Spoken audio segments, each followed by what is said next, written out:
the underdog. This is the Outside Gate with Steve Hall on the L4 Media Network, where we talk US moto and anywhere the conversation goes. With us today, we've got another privateer hero. It's Kyle Bitterman. How are you, dude? Oh, I'm hanging in there, man. Living life. That's the way. That's the way. Hey, so you were gonna be racing at Arlington, but not anymore. That's a bit of a bummer. You want to tell us a bit about that? Yeah, so we've been racing the AMA Kicker Arena Cross Series, and with our team and a bunch of our sponsors, we had an opportunity to pop over since we had a couple off weekends with Arena Cross. So we were like, hey, do you guys want to do a couple of Supercross rounds? And me and the other guy on the team, Isaiah, were like, absolutely, dude, we'd love to. And yeah, we were getting the Supercross bike ready, and sorry about that. Yeah, Monday. Breaking it in, because we had just done a rebuild on the bike, and we had a part that kind of just let go on us, and just a freak thing, nobody's fault. It was just, one of those things that things happen. And yeah, we had a rod let go on us on the face of a jump, and luckily I was able to escape without getting hurt or anything. And yeah, just kind of did a damper on our whole plan there to go to Arlington. But it tore up the motor, bent the rod, piston, cylinder, cases, just did some damage to it, that's for sure. Yeah, bummer, dude. Bummer. That's not good. Do you reckon you might get it sorted out for Daytona? Yeah, we already had we had some people come together, and some awesome group of people to let me use a loaner motor for Daytona, so that was cool. So we'll be good to go for the Daytona Supercross part, and we're already going to be down there for the Arena Cross part as well. Love it, man. That's the go. It's good how the moto community comes together like that, isn't it? Yeah. It's a bit too short for this weekend, but yeah. And luckily, man, the main thing is that you're all right, because rod letting go on the face of a jump is like that's the worst case scenario, isn't it?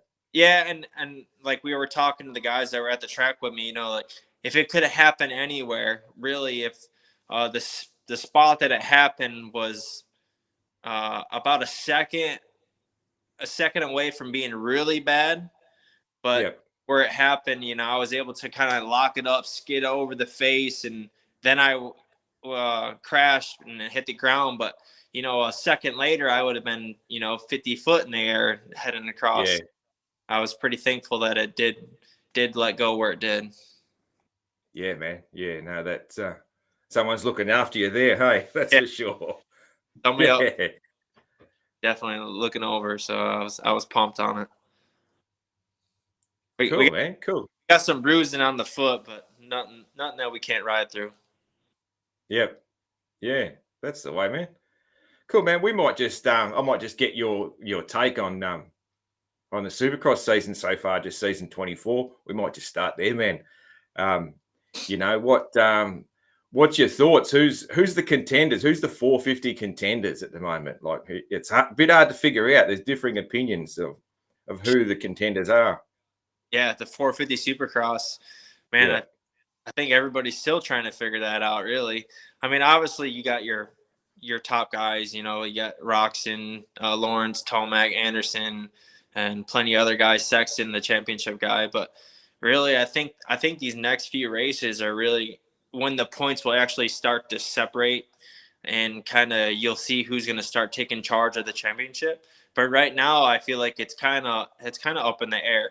And, obviously, I feel like Jet has a upper hand on those guys with speed wise. But like Roxon, he's so good and being consistent, and he's been there, done that. So I think he's got that edge on those guys, and the veteran in the class kind of.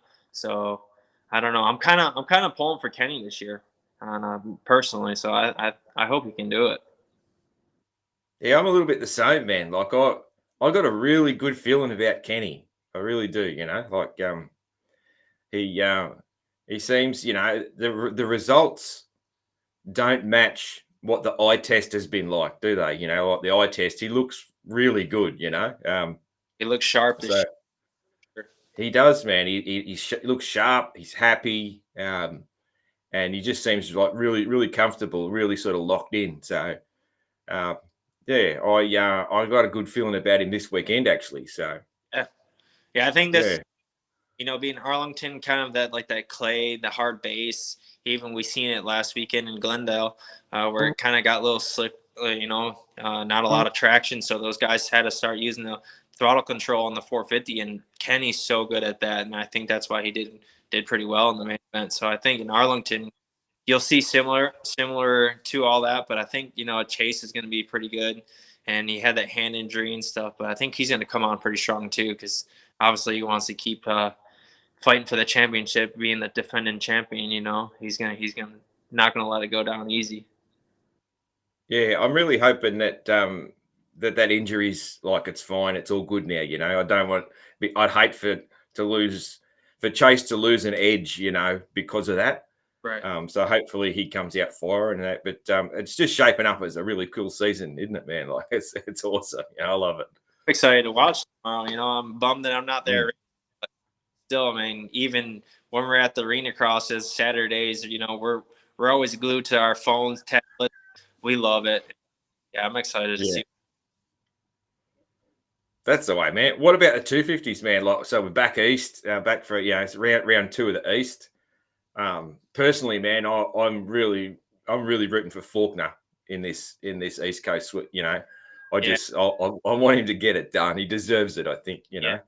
He's got the speed. He's got the talent. If he can put it all together, I think he can do it. I think we'll see kind of like a different Arlington this weekend compared to we seen. What was it? Detroit is when they had the first turn pileup. That was Detroit, I believe. Yeah. Yeah. So you'll have Deegan, VL, McAdoo. I mean, there's a bunch of guys that could really shake fight for wins. But if Fortner can stay in that title fight and at least be a podium guy, if not win again, I think his season looks good if he can stay up there. Yeah, it'd be just such a great story, Like what I if I was writing the script, man, I would want a Deegan Faulkner battle, battle royale through the. But I want Forky to win. Deegan's going to win heaps of stuff, like I think he's got a good future. So I want Faulkner to get that 250 title that he deserves. Yeah. I think we're going to see it at some point. We're definitely going to see that battle and probably a mix of other guys in there too. That 250 East class is definitely pretty stacked as well, and it's deep all the way through. Yeah, man. Cool. Well, enough about other riders. Hey, let's talk a bit about Cole Bitterman, man. Where did the underdog nickname come from? I've seen that on your socials. Where'd that come from?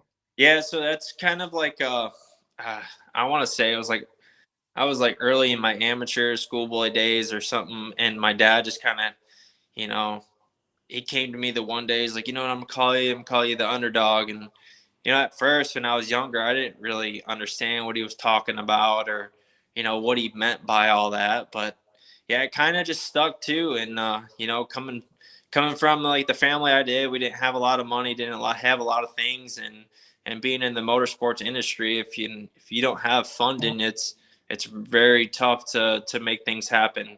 Just because just staying on the bike, staying riding, you're always going through parts, you're always traveling. It's nonstop battle with the funding. So being limited there, and just having my dad trying to do all he could do, and among a lot of other guys, I'm sure had similar struggles. But yeah, man, I seemed like we were, maybe on the lower end of that, and somehow I just always keep pushing through and somehow able to stay at it. And every once in a while, just be able to put a good enough result in to keep old Pops motivated to keep pushing forward and keep myself pushing forward. And yeah, here we are, 15, I think it's 15 years later racing pro. So thankful to be doing that. That's for sure.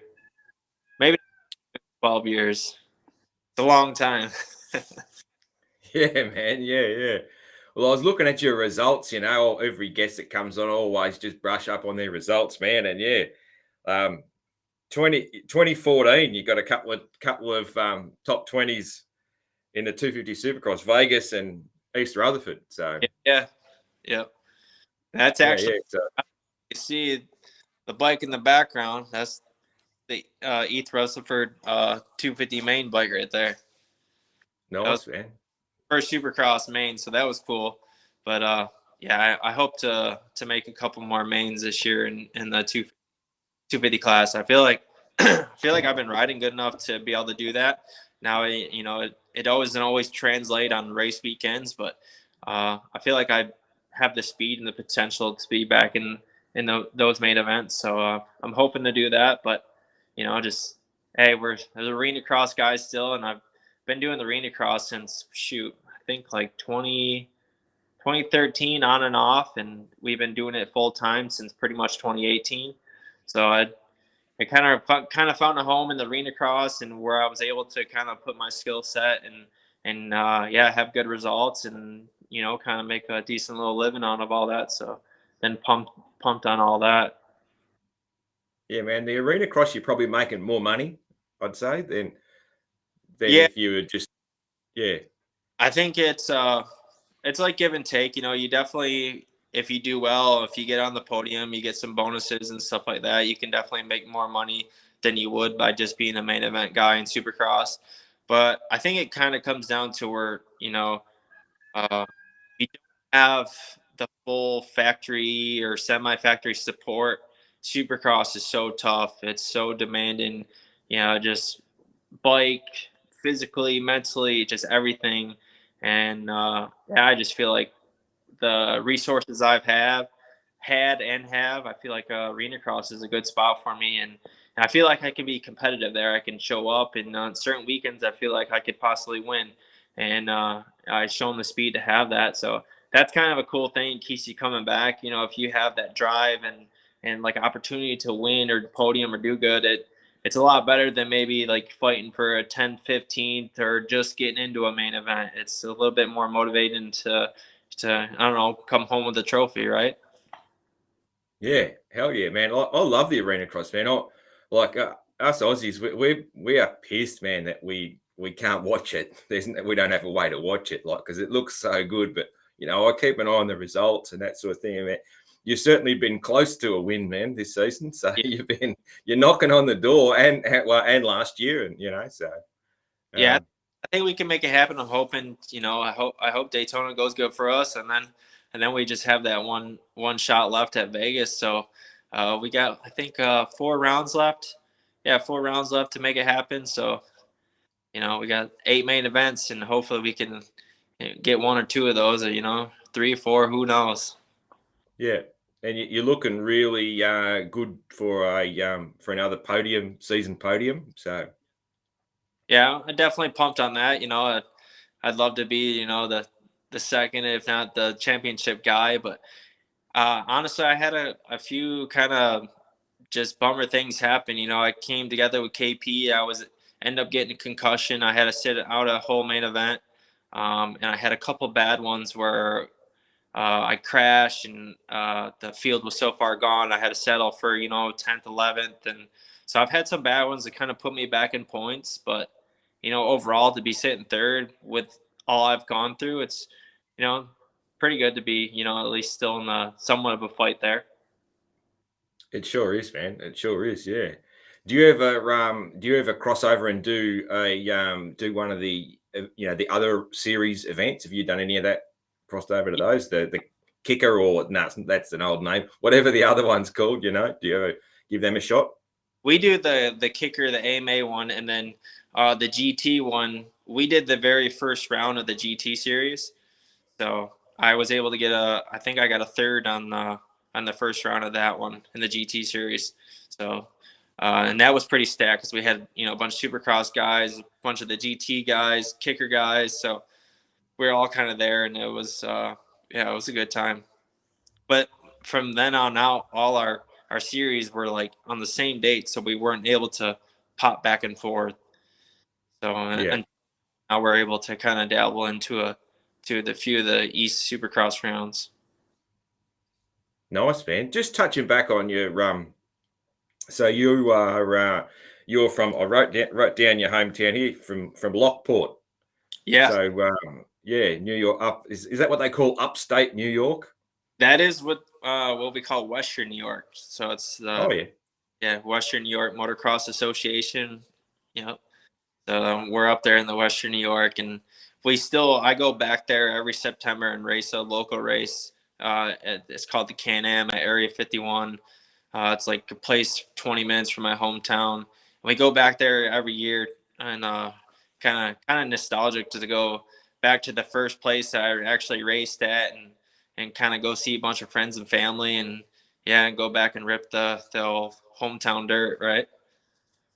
Did you when you got in the main at East Rutherford? Did you get many like family come down for that? Like I'm not sure exactly how far it is. I guess it's not like super close, but is it? Did it feel a little bit hometown when you did that?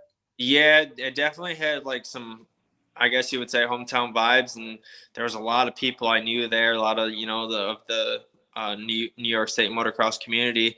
There was a bunch of people there, and I definitely had some friends and family there. But it felt nice to kind of be able to put it up in the main and it was kind of cool because I won the LCQ there to get in the main. So that was kind of cool because I was able to do an interview that wasn't on TV, but it was live in the stadium. So it was Yeah. pretty. It was like, I think there was like 67,000 people. I don't know. It was like 60,000 people there that day. It was pretty packed. So it was pretty cool to be able to get up there. I had a bunch of, messages after the race. Just people sending me podiums of being out there on the track and taking their interview and stuff. It was pretty cool. Yeah, that is cool, man. Yeah. So your nearest major cities, Buffalo. Yeah. Yep. The Buffalo Yeah. Bills. So you're a Bills fan. I'm not a football fan, but my whole friends, family, everybody, they're all about the Buffalo Bills. So I'm kind of am a little bit of a fan just because that's one of the only teams I really know about and who kind of plays for them. So yeah, I could guess you could call myself a little bit of a Bills fan. Cool, man. And how far from where you live is it to East Rutherford? Is it to Jersey? Yeah, to East Rutherford, I think it was about 7 hours. It was a good ride. We're Yeah. kind of the other side of the whole state, pretty much. Yeah, cool. No worries. Yeah, because obviously, when you're the other side of the world and you look it up on the map, you sort of think, oh, that's not far. But, it's And it was it obviously is. Yeah. since I moved to South Carolina when I think I was 14. So I moved to South Carolina then, and uh, we're pretty like an hour and a half from Atlanta, Georgia. So Atlanta, that's kind of became like the home race here down south. So we have lots of friends and family that come out to that one. And it was kind of cool because I was able to kind of race both. I got the feeling of that one up there in New York, and then every year really coming to Atlanta and racing that one and the Supercross. I kind of miss the old Georgia Dome though. I do enjoy going back to the Georgia Dome, even though it's been at the Speedway the past few years. But we were in the Mercedes-Benz Stadium. I think it was once or twice, but still, I miss going back to the Georgia Dome. Yeah, I can't remember what happened there. I think it might have it might have been was it cost or was it clashing with another sport or something? I can't remember what happened there. I don't remember if it was like why we don't go back to the Mercedes-Benz Stadium. Yeah. I've heard rumors that it was like the fee to clean up the dirt, to get the dirt out of the stadium. Like they wanted to charge them like a crazy fee to clean like the seats, the just everything. So I heard that they just said there's no more dirt going in this building. So that's what I've heard, but I don't know personally. Okay. Yeah. Which I Yeah. that the bill on that is pretty high to clean the whole stadium or whatever. But I know the security in Atlanta is just ungodly. Just trying to get into the stadium from the pits. They're going through your mechanic bag. They're checking you like as you're like, dude, I'm going to the starting line. Like, what are we doing here? We have to go through like a full security thing just to get down back into the dome. It was intense. I don't miss that. Yeah, it sounds like the owners of that stadium run Yeah, a pretty tight ship by the sounds of it. Yeah. do it. Yeah. Great venue though. It is, yep. Especially too because it's us. Mm. So, dude, your day job, you're a fiber optic tech. Yeah. Yep. You still doing that? Yeah.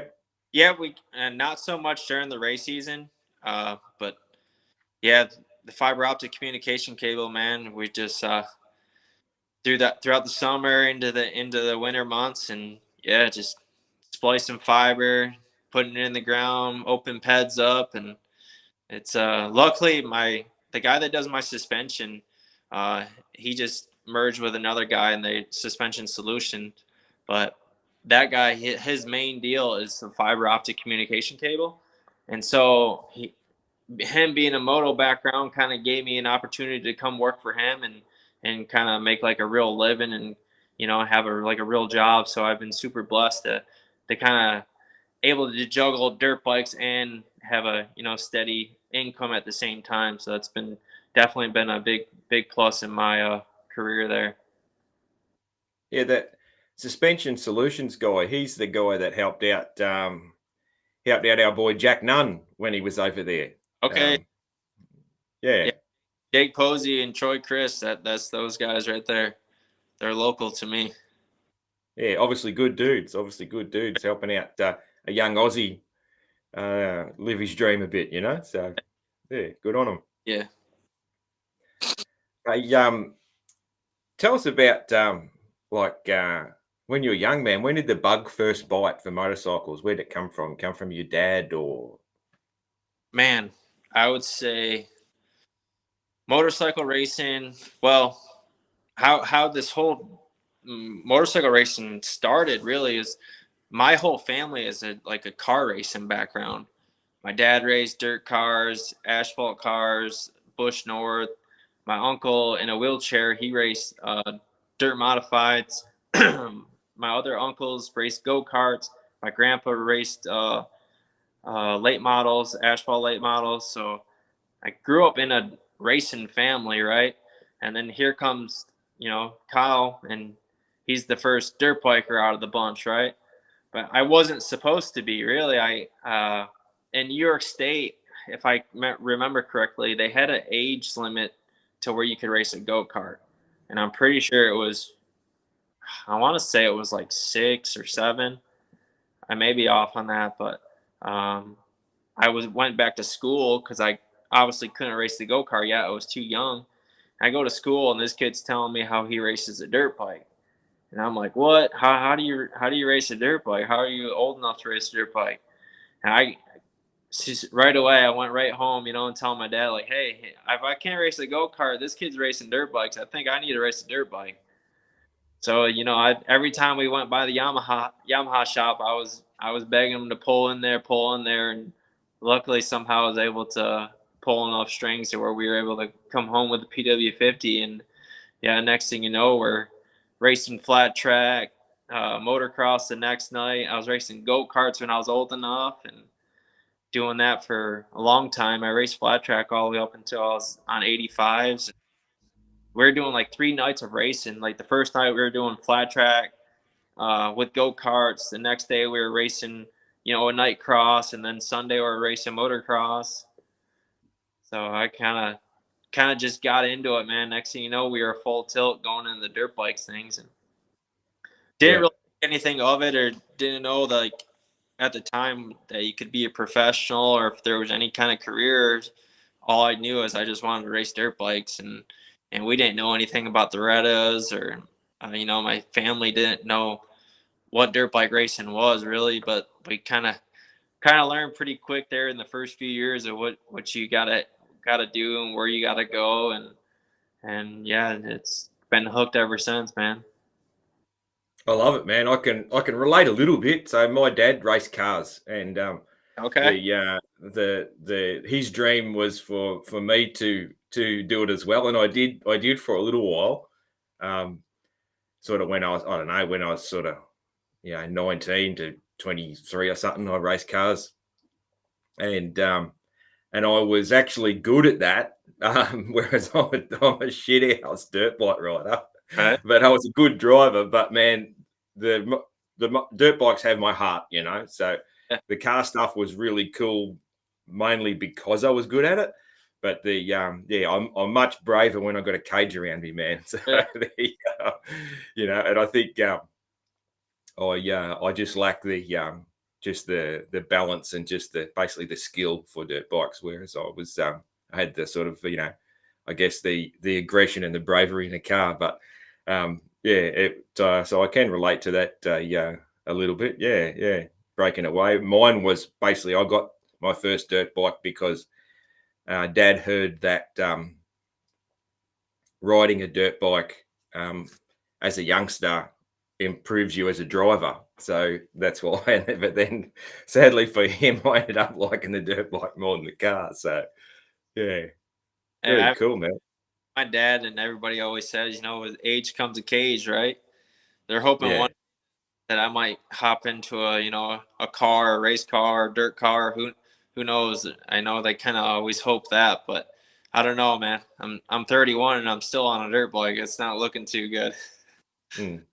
The thing with the car, man, like I would still love to jump in a race car, and like I would just, oh man, like I start drooling thinking about it.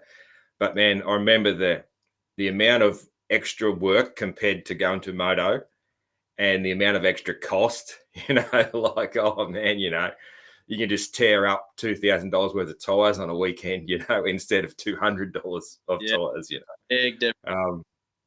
I still remember after when I basically got to the stage where we couldn't afford to race the car anymore, and I remember I thought I'll go back and try moto again. I was so out of shape and unfit for moto. I was terrible, from being off the bike, and but I remember packing to go to that first moto after that, and I've got like one toolbox and a couple of things, and I'm just like, oh, is that it? Where it was like half a day to pack to go car racing, all the stuff you needed, Big box, floor jack, air. Oh man, so much stuff, and then I'm like got this one toolbox, and I'm sort of thinking, geez, how easy is this? Yeah. And then also, you go and like car racing too, there's a lot of sitting around between races, Oh, yeah. Whereas moto, you can go amateur stuff, you can sign up for 2-3 classes and you're just going all day, getting heaps of you're getting heaps of fun in for your money. Yeah. So yeah, it's but yeah, the car stuff, certainly good fun, man. Certainly good fun. Yeah, it's any race and you get it in your blood. It's hard to dabble in it and not want to keep going, because you get bit by that bug and you want to keep going. Yeah. You're either a racer or you're not. Hey, that's basically where it is. Yeah. Hey, where you grew up, man, you would have been one of the guys who couldn't ride much in winter. What did you do? Like, how'd you get around that? Yeah, I think that's kind of where the arena cross thing comes into play because, man, Western New York, we're right up there by the Great Lakes, and we get hit with the lake effect and get a couple of feet of snow, and we would go over into Canada, we'd go to Ohio. We had a place in Syracuse, New York, a bunch of indoor facilities that had tracks, and literally that's what we had to do every weekend. We'd kind of drive 4 or 5 hours to go ride at this indoor track for 2 days, and there you were 20-30 second lap times, and you ride all weekend just doing laps because what else could you do, right? You're either going to play in the snow or go ride your dirt bike indoors and put some rubber gloves on underneath your gloves, and hope that your hands don't freeze off because it's still cold even though you're in a building. It's still freezing. But yeah, I really think that's where the knack and kind of arena cross skill set kind of came into play. It was pretty young, just to ride in those small tight tracks and kind of enjoying it, I guess. Yeah, that makes a lot of sense, man. Yeah, thinking about it makes perfect sense. That cold, man, I can't even begin to imagine being that cold as you guys get up there. Like, man, it's like nowhere in Australia gets anything like that cold. Like we get a little bit below freezing here in the middle of winter at night. That's sort of as cold as we get. Oh. Some of the mountainous regions of Australia might get maybe 10 degrees colder than that, but there's nothing like you guys cop over there. Yeah, I can't. Oh, I'd struggle, man. I'd struggle. You're like South Carolina weather, then like down here in the South, I mean, we can pretty much ride year round. You know, we have pretty much December, January, and into February is kind of, you know, it'd be 20 degrees during the night and 40, 50 degrees during the day. So it's a whole lot better than dealing with 3-4 foot of snow. Yeah. People generally do ride more here in the winter. Yeah, because you can, and also a lot of a lot of tracks just struggle to keep moisture in them in the summer. Like I can't imagine the water bill if our moto season was the summer season. I can't imagine the water bill, man. Like they'd be going broke water in tracks. So yeah. Good Supercross series over there too. Yeah. So our Supercross sort of runs into sort of from, I guess, spring into summer, into early summer.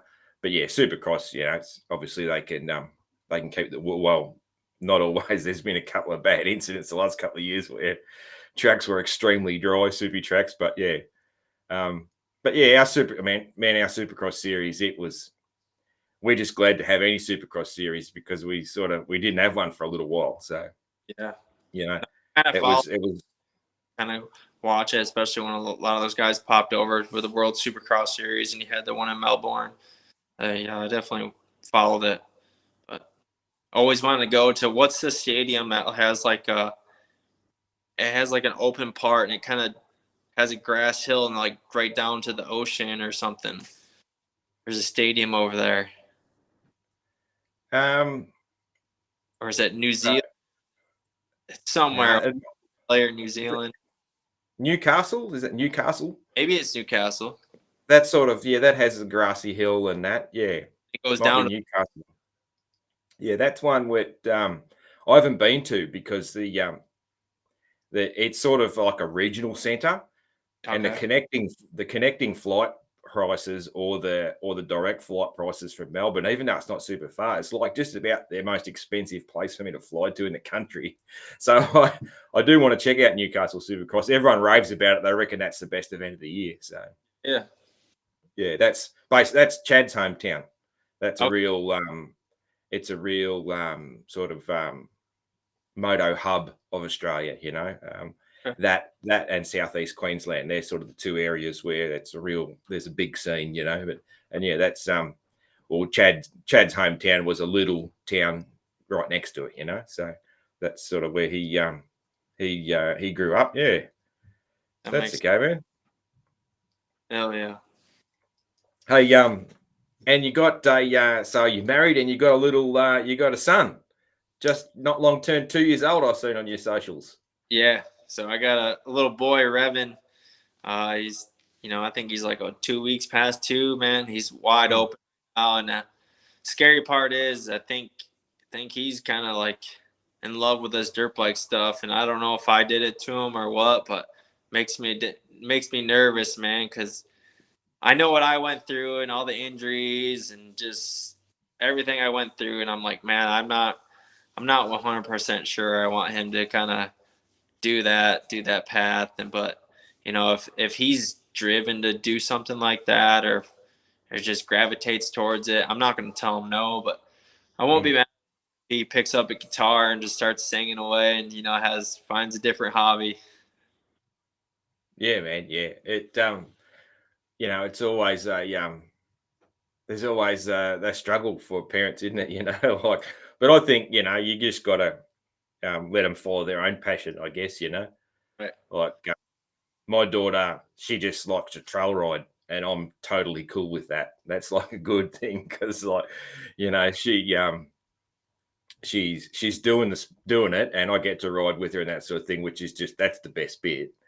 But yeah, she's not she's not a racer, and I'm very, very cool with that. So yeah, that's good. But yeah, man, I guess if you got a kid who wants to race, like, man, yeah, you got to let them follow them follow that passion, and you're never gonna stop. But my dad told me when my kids were little, he said, "You'll never stop worrying about your kids, no matter what they're doing." So even if they're, even if they're going to a concert or something, you're still worrying about what's going on, that if they're safe, that sort of thing. So yeah, it's only been 2 years, man, but it's been a blast, and I love every day we get to spend with them, and it's definitely puts life in perspective, and it's been awesome, man, being a dad, and it kind of gives me like a little bit more motivation to keep racing, and kind of that way, maybe one day he can look back at my career and kind of see that I didn't give up, and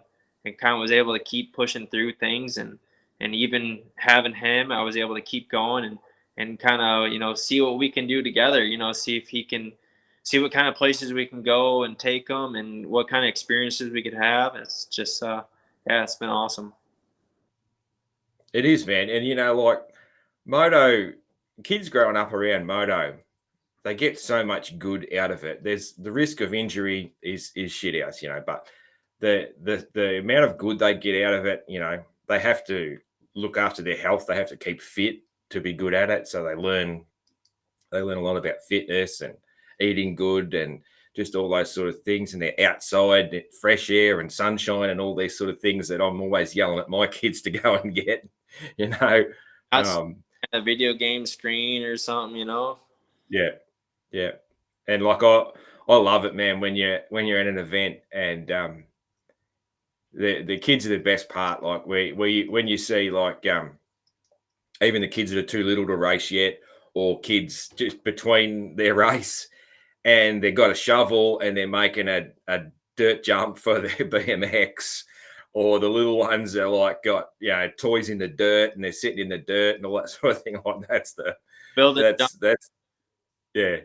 That's the best, man. That's the best, and I can remember one that always sticks in my mind. I had these kids come up, Mister, can we borrow your shovel? Because I had a shovel and go for it, kids. And they're building this jump and they're laying down like it was real old school, like when I was a kid. They're laying down and this kid's just launching his BMX or mountain bike or whatever, jumping the other kids, and then they're putting another kid there. And all that. It's like, that's living. That's kids living, man. That's the best. Yeah. That's what I'm talking about. I can remember those days, and I'm Yeah. excited for that. Yeah. That's the best, man. Up here quick so I don't lose you. Yeah, that's all right. See if I can get it to stay charge port. There we go. Go. There we go. No, it's good, man. It's good. Hey, so you're riding and training at Next Level 101 with my guy DB. Yep. Yeah, we've been riding out, and they got a motocross track, supercross track, arena cross track. We dabble there pretty much full time. Is out there at Next Level, and then we'll bounce over sometimes over at Shoals is another training facility not far from Next Level. But yeah, me and DB been going at it pretty good, and we've got a lot of younger kids that I've been riding with that are like newcomers into supercross and stuff. So it's kind of been pretty cool because I can kind of teach them a few things or kind of demonstrate things and then maybe pick up on some things that I kind of forget about too. Being down there, you kind of get old and lazy with certain things. Like, oh wait, yeah, I got to do that too. What am I doing? Kind of helps to kind of get refreshened up, man. But no, it's been good. Those guys have been putting a lot of work in out there in that facility. I think it's just going to keep growing. Yeah, cool. You never stop learning, I guess, hey, no matter how old you are or how long you've been doing something. And these kids, man, like, I'm a fair bit older than you, but the way kids can ride so young now, you would have even noticed that over your time, the difference in it. Yeah. Like, it's just amazing how good they are so quick. The bike skill they can pick up, from like, these kids start riding Striders and Stasics at like 2-3 years old, and they can honestly learn a lot of bike skill a lot sooner than just riding a 100-pound PW50 because, a 40-pound little kid is not going to really do much on a 100-pound little PW50. But on a Stasic or a Strider, he can learn physics and learn how to pump and just to finesse the bike, and they start picking up. And I think also it has a lot to do with like this, the social media with like the YouTube and Instagram. These kids, they obviously they're not supposed to be on there, on Instagram or whatever, but they all are, and they're watching the videos and they're seeing how this guy scrubs, and they're trying to, reenact all those moves. And next thing you know, these little 65 riders look like little James Stewarts out there scrubbing things, sending it, and got the right form and got the right posture at a young age. And you're like, man, how did they learn that so quick? But they just catch on. That monkey see, monkey do, right? Yeah, it's amazing, man. Like you think that 20 years ago we were looking at Bubba in a picture in Dirt Bike magazine and thinking that's fucking impossible, And now you go to a track day and just a ride day, and there'll be some kid on a 65 out there that's scrubbing like that. And then you can just imagine them, just replaying videos, watching where they how they're doing it and that sort of thing, and straight away just start practicing it. And it's incredible, and just the skills that these kids have, and just the fine balance skills and that sort of thing. Like you'll see little kids just doing like slow wheelies around the pits and things like that. And like, I mean, like years ago, like that was like a circus trick. If someone could do a slow wheelie, there's like, you might see that like once a year. You might see Doug DeMocos doing that or something like that, the old wheelie king. And now the kids can just do that. Yeah, it really is. It's amazing, man. Amazing. Yeah, I wasn't allowed to practice my slow wheelies. I'd take out too many back fenders. I wasn't allowed to do none of that. Kind of wish I did, because I'm not too good at my slow wheelies. I can do a decent kind of semi-fast wheelie, but no slow wheelie. Yeah. Oh, look, man, that's that a slow wheelie's I've been practicing and trying to do that for, I don't know, over 20 years, and I still haven't got it. Last time I tried to practice it, I hurt myself. So I think I've given up. I think I've shelved that. It's never going to happen. So retired from the slow wheelie. Yeah, man. Yeah, you got to realize your limitations at some stage, hey? That's it, man. That's it. Yeah. So, what's your like? Do you have like I guess a couple of parts. Do you have sort of set goals for the arena cross?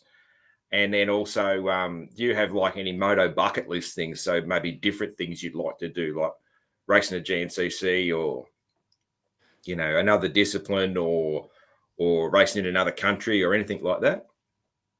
Yeah, I mean, like every year going into the race season or whatever, we always set goals. As, this year was, the goal started off to, go for the championship. And then, things happen, certain things don't go your way. And then next thing you know, you kind of have to like go back to the drawing board and kind of, okay, now what are our goals, right? So like I'm at that point where, I'm kind of too far back in points to really fight for a title. So now I'm kind of like, all right, what's my next goal here? Well, my next goal is I want to win main events. So, for the rest of the years, I want to at least be a podium guy and just win and and really just enjoy it, enjoy these times. Cause I don't know for sure if I'm going to race next year or not, but enjoy these times that I can. But and then into the Supercross portion, I got goals to make main events there. I want to be a main event guy. I don't know where that puts me in the main event or how that leads out, but I would love to be a main event guy. And then also, I'd always have bucket list stuff that you want to do in racing, and bucket list stuff, and definitely would not be to race at GNCC. That's for sure. I would not want to do 3 hours out there with Stu Baylor and grind away. That's not on my list, but I would love to, make a 450 main event and just to say that I did, and maybe do a couple of the outdoor national races, like go to a certain tracks that I've never been to before. Never been to Redbud. Would love to go to Redbud. Always wanted to go to Washougal just because, I don't know, a place just looks amazing. And you hear mixed reviews on the tracks, but the place looks amazing. So some things like that, and just be able to stay on a dirt bike and maybe hit some, pretty fun events. That day in the dirt that Red Bull puts on would be awesome. If the straight rhythm ever came back, I'd love to do that on a 2-stroke. That would be sick. That would definitely be a bucket list thing. But yeah, pretty much, man. That's what it looks like right there. Yeah. What big sort of outdoor tracks and that did you get to ride as a junior up in New York? So we grew up racing Broome-Tauga, which they had an outdoor national, I think up until 2004 or 5, I believe. Yeah. But I raced there so much as a kid growing up, and I can remember to this day, like when the first time I went there on a big bike. I think I was on like a 2v2 stroke back in schoolboy or B class, and I was able to hit like the downhill triple, like the Carmichael triple. And I thought it was the coolest thing ever. And it probably wasn't even faster. You could have like scrubbed double and shot off the flat 3. But just to say that I actually, I've been coming to this track ever since I was on a 50, and I watched Carmichael hit the triple, and then fast forward 10 years later, I'm racing schoolboy class, and I hit the triple, and I just thought that was awesome. But so definitely Broome-Tauga, Unadilla, of course, being another New York track. High Point, Pennsylvania, and then actually to Steel City. I think that was one of my first outdoor races. I think Dilla was, and then I went right to Steel City. I believe so. So that's another PA track, and Budds Creek. Trying to think of any other nationals. I went to Southwick once before. Pretty much all the Northeast ones. Yeah. Because at the time there wasn't any Southeast nationals at the time, like WW wasn't around. We had Muddy Creek for a few years, and I did those for a couple years. I think that only lasted like 4 years or so. But yeah, none of the West rounds or the Midwest, like Millville. Never been to Millville. Still never been to like Glen Helen or Paula or nothing like that. Freestone, So there's definitely a lot of tracks that I still got on my list that I could hit, but just just never had the opportunity or the right way to get out there to make it happen. That's a lot of cool tracks, man, that you got to hit as a junior though. Who was like who was your rivals? Who was your junior rival or rivals? Shoot, rivals, like growing up early in like 50s and 60s, like 50 class was like the local kid was Brandon Mays. He was like the local kid that me and him would battle out. And then 65s and 80s, they're kind of mixed up. I'm trying to think who was. I think we raced Luke Reslin a lot when he would come up. And then we'd go down to like New Jersey. Trying to think. Ryan Zavral was always like the Binghamton kid that was real fast. Yeah, that's the two kids that I think come to mind that would kind of be like around my speed at the time, But there was another local kid in the area, Andrew Bristol, and he passed away now, but he was super fast at certain tracks, and we actually had some pretty good battles on big bikes too before he passed away. But yeah, there was some good Northeast riders at the time that were pretty quick. There was a lot of guys that were like ahead of me, few years ahead of me, that I've always kind of looked up to that growing up in that area, like Matt Babbitt. He was super good. Obviously Jason Lawrence. I remember Jason Lawrence coming to Binghamton a lot, like this one time, because my number was 381 at the time. And I think he had like his Loretta number was like 38. And for some reason he had to either slash it or put a 1. So it looked like 381. I thought it was like the coolest thing because J-Law was out there on the Suzuki at, throwing whips over the dinner table at Broome-Tauga. And he's got like 381 on his bike. I'm like, dude, what? That could be me out there. So then like the next week I got to go get the No Fear gear. And I gotta look like I'm J-Law with the hair sticking out the helmet and stuff, right? So that was definitely cool. Guys like that to look up to. Awesome. What about Bam Bam? Did you come across him? What's the age difference there? Bam Bam, it says he moved to Georgia pretty early on, but I think he's a year or so, maybe 2 years out of. We were like always mixing classes, so I think up until like schoolboy year, up until like schoolboy, like we didn't really race much, but I remember we went to like a local track in Alabama, and I don't even know if this was on like practice day or what, but I remember like I ran it up in on Barsha and we were both on 125s, and he kind of like went off the track, and next thing you know, he like kind of like cut the track or something. I was like brake checking me, and he was like toying with me. He was probably thinking like, who the hell does this kid think he's gonna run with me, right? And I was like, what the hell? But a funny story is like his mom came and like cussed me out for like running his son off the track, and like, you know, she's a straight New Yorker. She like cussed my ass out, and I was a little like 14 years old. I was like petrified to even go race after that. I was like, holy shit, this she might whoop my ass, right? Yes. She would had to be tough, because I just imagine him as a kid. Like he must have been a handful as a kid. Yeah, that guy. right. Man, He was sick, dude. He was badass on a 85, 125. Yeah. He was nasty. Still is. Yeah. He's a funny dude, that's for sure, man. Yeah. Cool, man. I've got just some other sort of random different questions, man. Yeah. What skill would you love to have? What skill would I love to have? Like non-moto stuff. Just what other skill would you love to have? Oh, man. Like I said before when I was talking about my son Revin, if he could pick up and play a guitar, I think that'd be awesome. I think if I could play a guitar, I think I would enjoy that. I don't think I could. I don't think I have the skill set or the mental capacity to do that. But man, if I was, you know, they could bring down the superpowers and give me the powers to play guitar, I'd love to jam out to some rock country or something. It'd be awesome.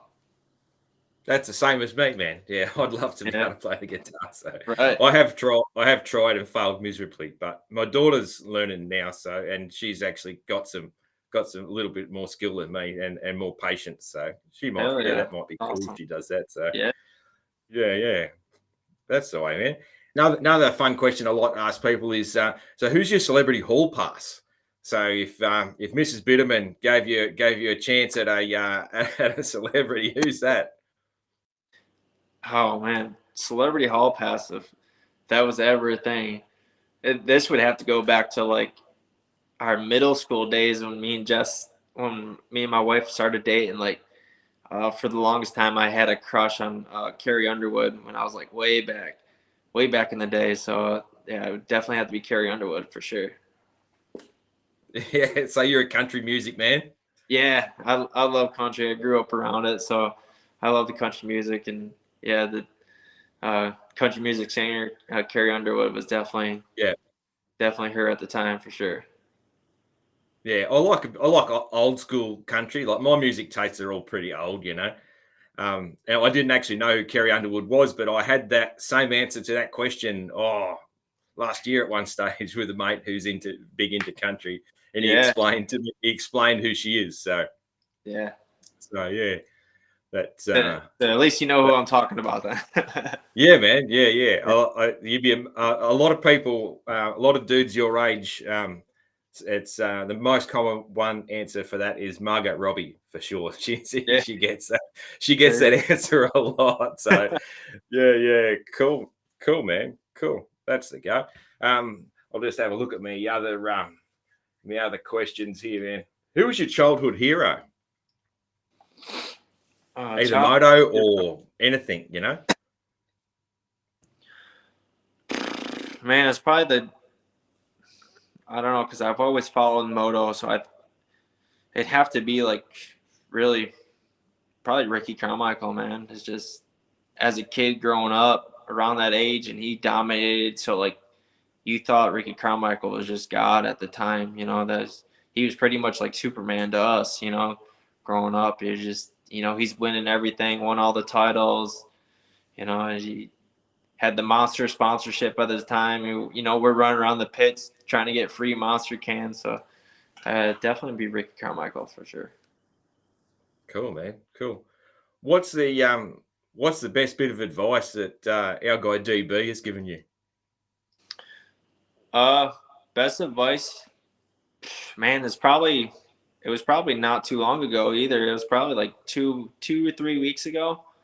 I had, you know, like I was telling you, I had that concussion where I came together and hit my head, and I had a bunch of small injuries from that too. Like I jacked up my leg and my separated my AC joint, and I was dealing with the concussion stuff, and then I was dealing with like a bunch of bike issues at the same time. And DB came over to me and he was like, "Man, what's going on? What are we struggling with?" And I had just like, I was like, "Dude, this, that, this," and he's like, "Oh man, so we're dealing with a lot, right?" I was like, "Yeah, dude, I just don't know what to do." He's like, "I know what you need to do." He's like, "Press the reset button." He's like, "Just let everything go. Just focus on here on forward and reset."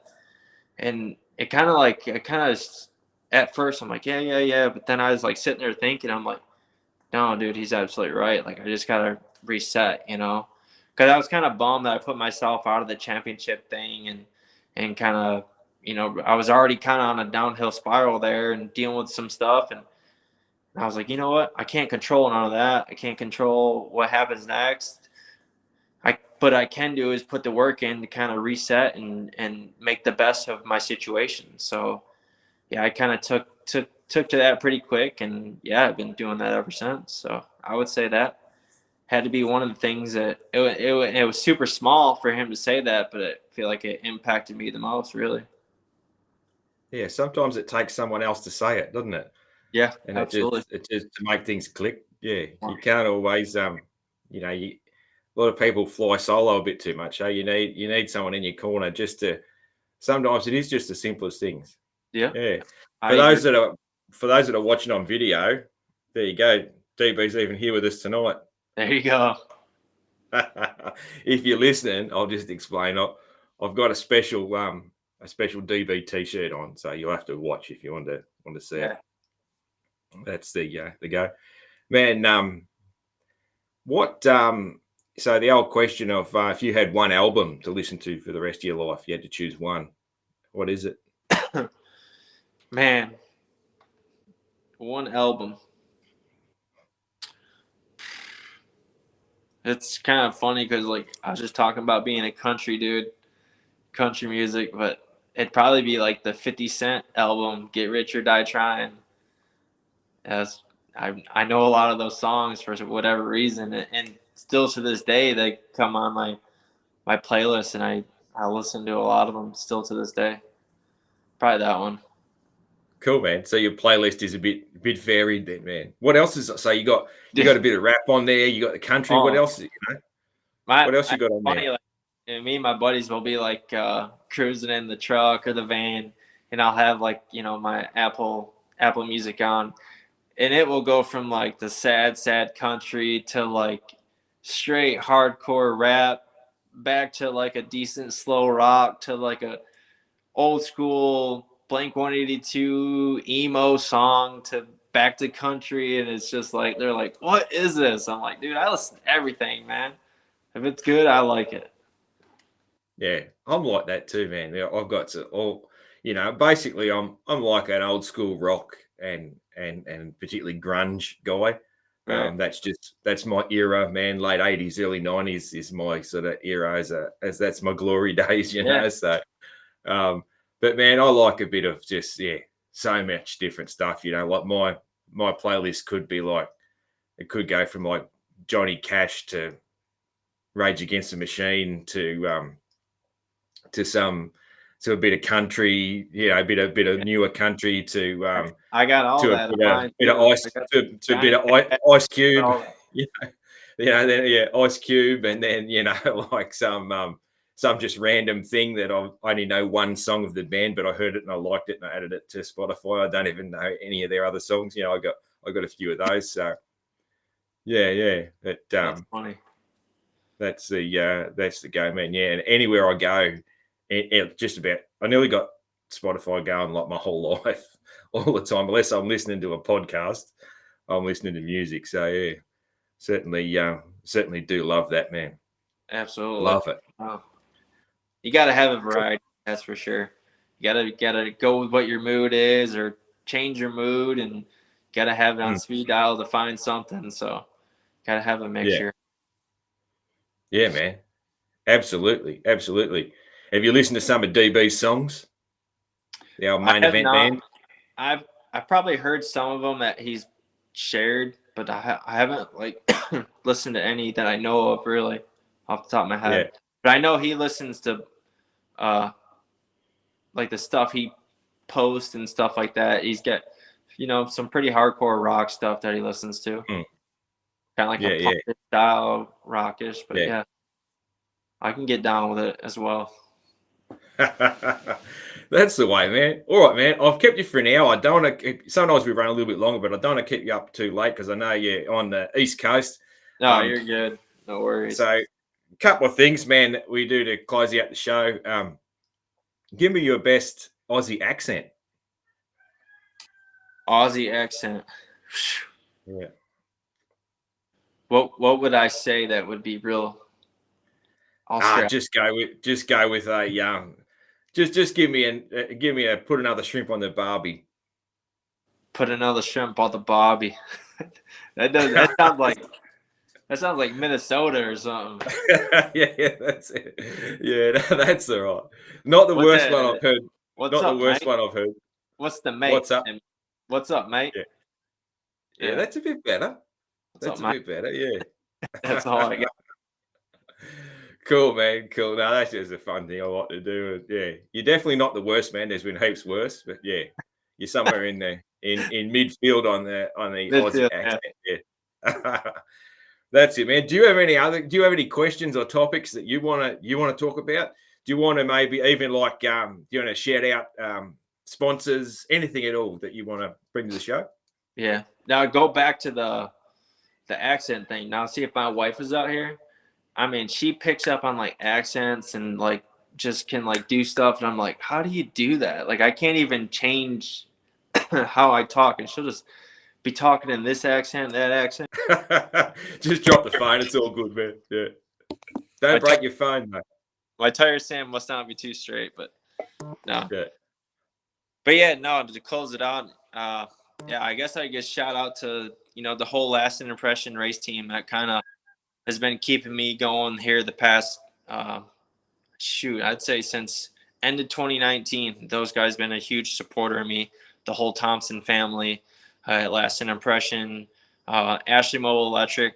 Those guys, he's Ashley's my mechanic that comes traveling, spends a lot of his own money just to come help me race weekends and grinds it the whole weekend like it's his job. Literally, he treats it like it's his job. He's out there changing tires, graphics, doing whatever I need change. If we got suspension, doesn't question it. He just does it because he loves it, and he's there for me. So that's a huge blessing. And like I was talking earlier, those suspension solution guys, Jake and Troy,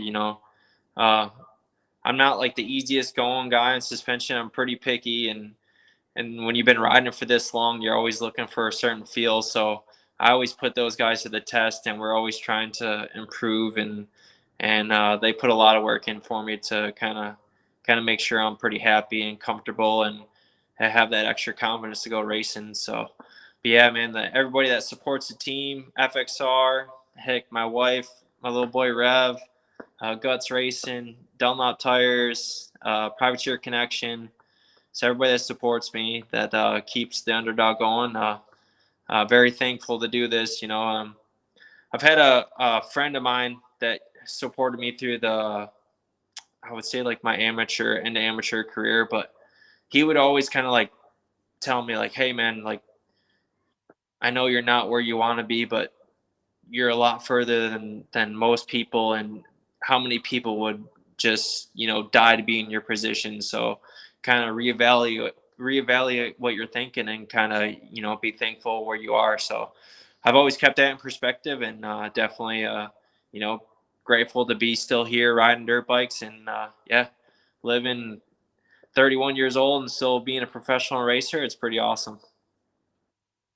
It is awesome, man. Like I say to people, I'm a big person with perspective, and sometimes if you break it right down to you look at your results and you think about how many people are riding moto or arena cross, how many people are riding arena cross in America, and you're one of the top three of Right. all those, that huge number of people, So, man, like, that's fucking amazing when you think about it, isn't it? Right. Yeah, and you could get caught up and getting kind of down to the dumps while you're not the number one guy, but Mm. got to be the second and third, and thankfully I'm one of those guys. So yeah, just pumped to be still here doing it, man. Yeah, well, man, good luck for the season, man. I'll be rooting for you. I wish that they got to get a broadcast thing happening for the Aussies, because we want to watch it. So Or yeah, able to watch it. Can you not watch it through the app? no, not that I know of. No, I think if there's a way that I haven't tried, I can try it or whatever. But yeah, Yeah. Well, I'll have to talk to the arena cross guys. They're like, hey, we're missing out on some, Australian yeah, man. because Aussies that love the American scene, like me, Right.